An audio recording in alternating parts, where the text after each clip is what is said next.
All right, so let's do this again.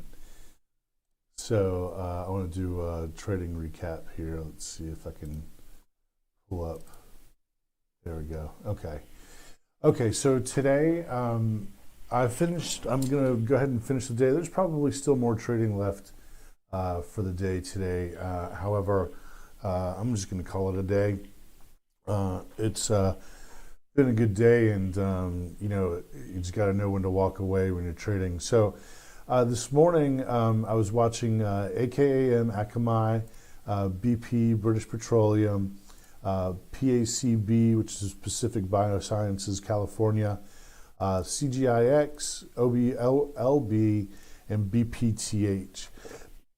And I think BPTH is probably going to have more upside to it today. I'm just not going to be around to trade it. I'm going home. I'm taking my profits. I'm going home.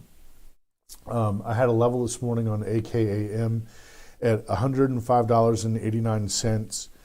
Put in an order for 100 shares at that level, and then I let it go at 108.70 something or other. Anyway, here are the results. And the reason I'm redoing this video is you can see I put my account number out. Fortunately, there's nobody watching. I don't have a big audience. So yeah, my account number, I blacked it out. And I'm still kind of new at this, so the next time I won't put a big recap over top of the realized, and I probably won't use realized gains and losses next time. I'll probably use transactions, because then I can see the time and the prices that I bought and I sold, and it'll give me P&L also. So anyway, the first trade that was triggered this morning was AKAM here for 100 shares. I made $2.87 there per share, kind of nice. I didn't take a lot of risk on it, and I haven't been taking a lot of risk lately. And I think we're coming into a time now where it's risk on, so I can start adding share size to these trades. So that one worked out, and then BP didn't hit. I've got a descending support line here on British Petroleum, and then I've got a level all the way down here at 2015. And neither one of them have triggered, so no trade on BP. PACB here, I had an entry at $46 this morning. This line I put in, this is high of day, and so I just put that on as a reference afterward. But I got in for 200 shares on PACB at $46 a share, and I sold it at 49 even. And the reason I sold it at 49 even right here is it was kind of bobbling back and forth over top of the high of day. And I watched the level 2, the prices on the level 2, and it kept hitting price resistance here just above 49, at roughly 49.20. And so I let it go at 49 before it kind of dipped back down again. Now, hindsight is 2020. It had a second leg. It had this sort of second leg in it that was willing to go. Buyers were willing to buy it up into the second leg. I didn't stick around for it. I just want to take profits. In fact, I let both AKAM, AKAM, and PACB.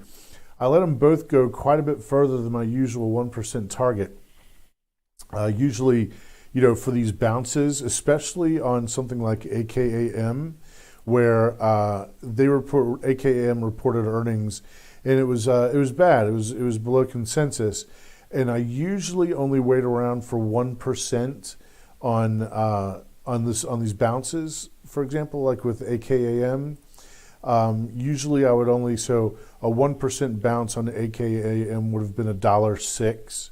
And so usually I would have been out at roughly 107 right here. However, I had small share size, and I was willing to let it run a little bit further than I usually would for profit taking. So although my share size is low risk, my trading strategy, it's bullish. The market is bullish. There's money coming into the market. There's economic data coming out. I'm a member, I subscribe to Hedgeye. And there's really positive economic data coming out that is going to support further market gains. So I was willing to let both AKAM and PACB run a little bit further than normal. For example, with a $46 entry on 200 shares of PACB, under normal circumstances, I would have let it go at $46.46. Today, I let it run quite a bit further than I usually would. So low share size, low risk there, higher risk strategy. And still, there are a lot of people who probably look at this, a lot of traders who probably look at the way that I've behaved, I could say, as still being quite conservative. It is what it is. CGIX popped up after the bell. I didn't trade CGIX. I was concentrating on BPTH. And OLB put in a couple of nice moves here. A gap and go at the open from 1279 up to 1475. And then it came down close to the open here, not quite all the way to the open, but close to the open. And there would have been a trade. This is the 1 minute chart. And so if I were paying attention to OLB, then the entry here would have been after this pullback and the close of this 1 minute candle.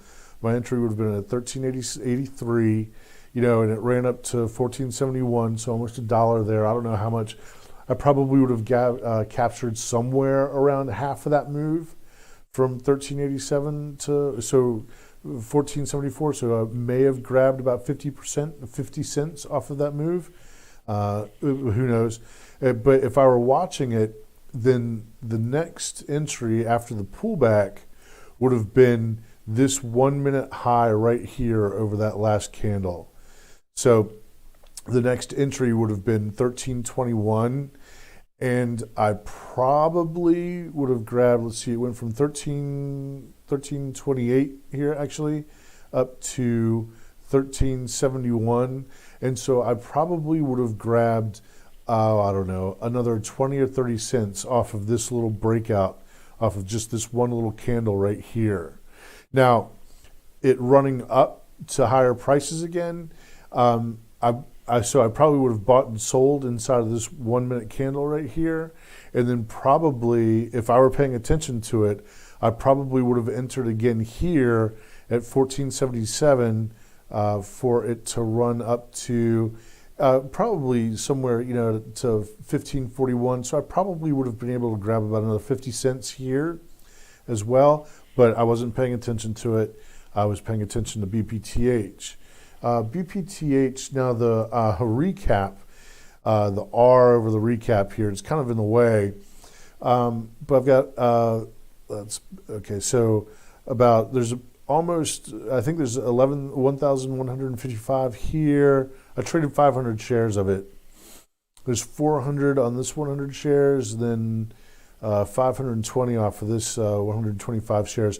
So usually on a stock like BPTH, these momentum stocks, I would take like 1,000, 2,000, 3,000 share size and only look for, a 50 cent gain or something like that. But instead, on this one, I entered, and I don't have the timestamp here, but I entered and I let it run for a few bucks instead of just jumping in for a few thousand shares and then jumping out after 30 cents or 40 cents gain.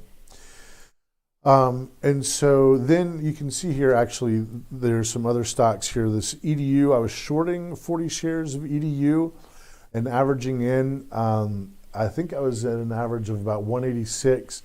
And EDU is just taken off to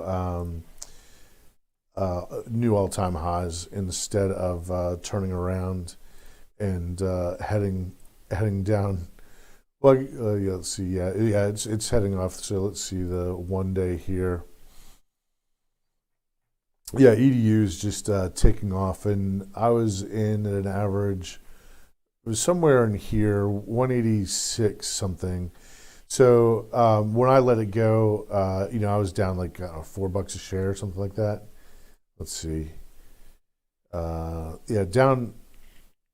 yeah, down $5 and $6 per share on. So I was down over $200 on. I was just wrong. So really low, really small risk there with the short.